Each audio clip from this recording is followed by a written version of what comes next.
Hey guys, welcome to Math Genius Marlica Sport Game. Nandito po ngayon ang mga kabataan. Sila po ay naglalaro ng Math Genius Marlica. Tingnan po natin guys kung sinong mananalo sa kanila. Ito pong laro ay labanan ng calculation number. Gagamitin nila dito ang kanilang talino at diskarte sa larangan ng matematika. Yung huling kumuha ng Jolin, siya po tatanghaling panalo. Tingnan natin guys kung sinong mananalo sa kanila. Kailangan dito ng diskarte, strategy, technique, pattern para manalo sa laro. Sino kaya ngayon guys ang mananalo sa kanila? Pwede sila kumuha kahit ilan, depende sa kanilang diskarte.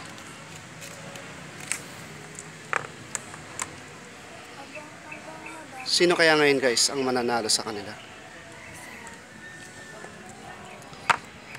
Ayun, parang alam na kung sinong mananalo nito. Halos tag-iisang jolly na lang pong naiiwan. Checkmate corner na to ngayon.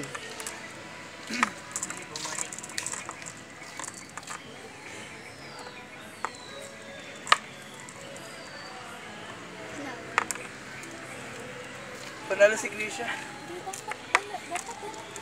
Panalo si Grisha. Okay, panalo siya. Shake hands.